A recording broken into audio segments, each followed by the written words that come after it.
when the prosecutor becomes the one who's raided. Rudy Giuliani is clearly in the legal fight of his entire life right now. He's under severe and serious criminal investigative review, and it got to the point that the feds raided his apartment and office.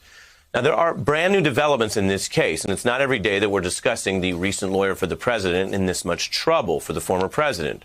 Giuliani's new defense team asking to get his phones back already and trying to basically stop potentially evidence that the feds lawfully seized from review or use. Now, we have a newly unsealed filing where Giuliani's attorney claims the feds believed, that is, that they were expecting Giuliani would destroy evidence or attempt to intimidate witnesses if he knew the extent of the investigation.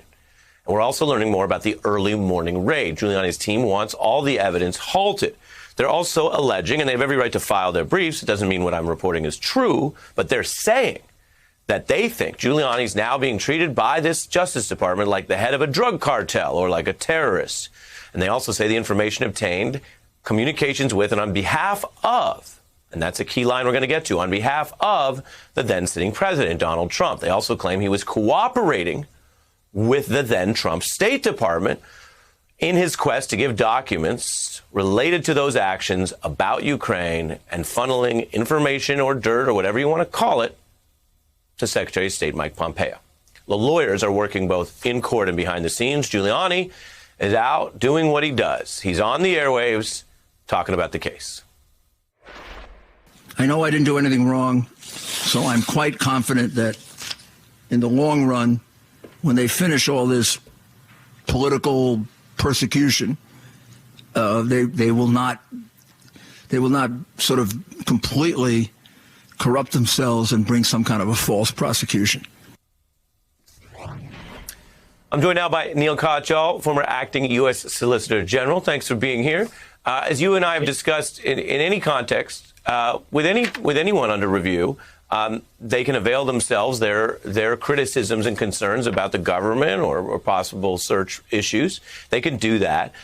Do you see anything here, though, that sticks? Because there hasn't been any independent judicial ruling or any indication there was anything wrong with the underlying raid.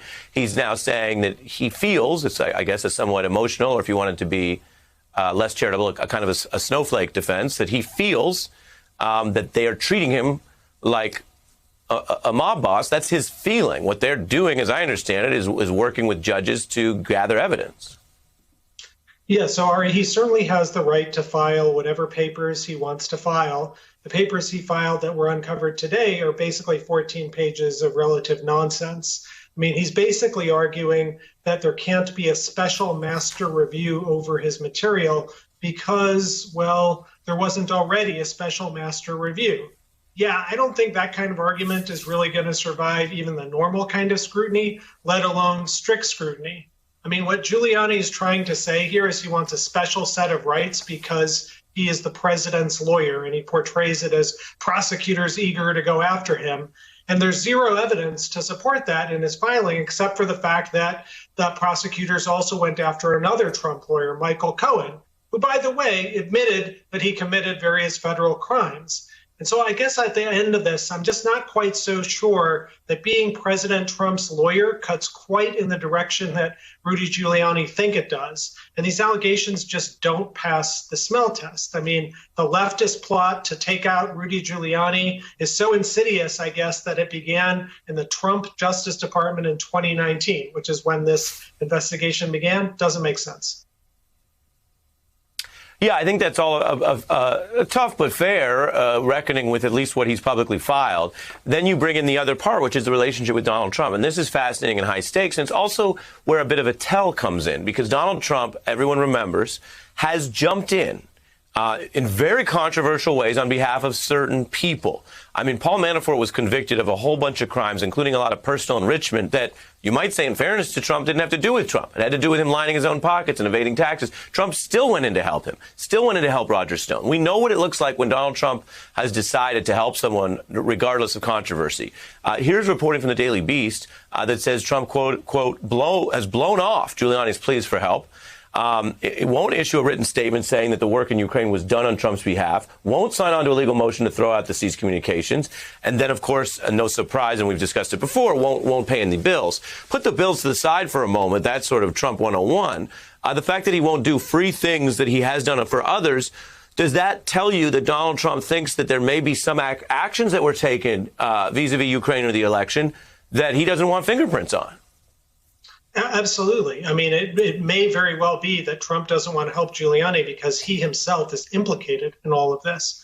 And that's why I think Giuliani's filing this letter today that we read is, really reads as a scared document. What he's trying to do is say, I should get access to everything that the prosecutors know, the affidavits that led a federal judge to sign off on a search warrant. And you can't do that at the investigation stage. Obviously, when someone is indicted, Brady versus Maryland and other things require information to be turned over. But there's a reason why investigations are secret. There's grand jury secrecy and all kinds of things. And it's because we want the investigation to continue unimpeded.